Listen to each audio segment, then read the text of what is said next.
সম্মানিত প্রিয় বন্ধুগণ, ইউনূস এবং বিএনপির মধ্যে ভিতরে ভিতরে কিছু চলা পরামর্শ হচ্ছে। ইউনূস এবং বিএনপির সন্দেহমূলক কিছু কাজের দ্বারা সন্দেহ হচ্ছে যে তাদের ভিতরে ভিতরে কিছু চলা পরামর্শ হচ্ছে অথবা হয়ে গেছে।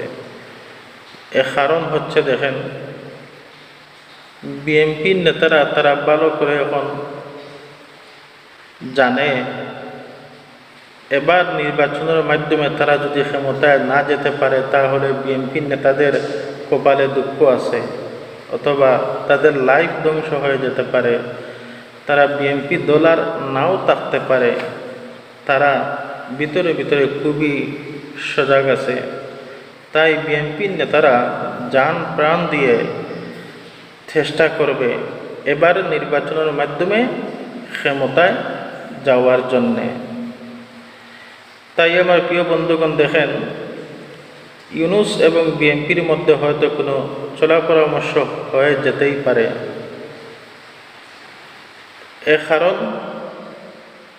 তত্ত্বাবধায়ক সরকার ফখরুদ্দিনের আমলে যেই নির্বাচন দ্বারা ভোটের মাধ্যমে জয় লাভ ছিল বিএনপি, কিন্তু সরকার গঠন করেছে আওয়ামী লীগ।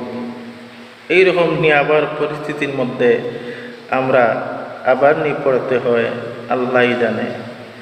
আমরা এখন এনসিপি, জামাত, হেফাজত, চরমোনাই আমরা এখন পড়ে আছি নির্বাচন কোন দিন হবে না হবে, অথবা কে কয়টা আসন পাবে, কে কার সাথে জোট করবে, এই নিয়ে পড়ে আছি।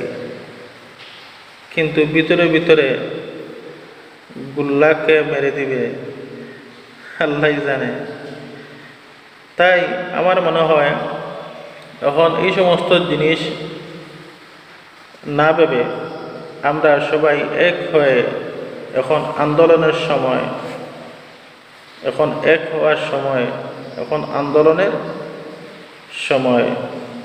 আমাদের যেটা দাবি আছে, আগে বিচারের প্রয়োজন, ফেয়ার পদ্ধতিতে নির্বাচন কার্যকর করা, যেই সমস্ত জিনিস কার্যকর করা প্রয়োজন, এই সমস্ত জিনিস আগে আন্দোলনের দ্বারা কার্যকর করা প্রয়োজন, তারপর নির্বাচনের প্রয়োজন। আর না হলে জামাত, এনসিপি, হেফাজত, চরমোনাই সবার কপালে কিন্তু দুঃখ হতে পারে। আর দেখেন, এনসিপিকে নিয়ে জামাতে যখন মায়াকান্না করতেছে, ক্ষমতায় যাওয়ার পরে তাদেরকে ব্যবহার করবে। তাই কাজেই আমরা সবাই এক হওয়া এখন প্রয়োজন। জামাত, এনসিপি, ছাত্রদল, চরমোনাই, হেফাজত সবাই এক হয়ে আগে এক হওয়া প্রয়োজন। আগে আমাদের দাবিগুলো কার্যকর হওয়া প্রয়োজন, পরবর্তীতে নির্বাচন। যাই হোক, সবাই ভালো থাকেন, সুস্থ থাকেন। আবার দেখা হবে। আসসালামু আলাইকুম রহমতুল্লাহ।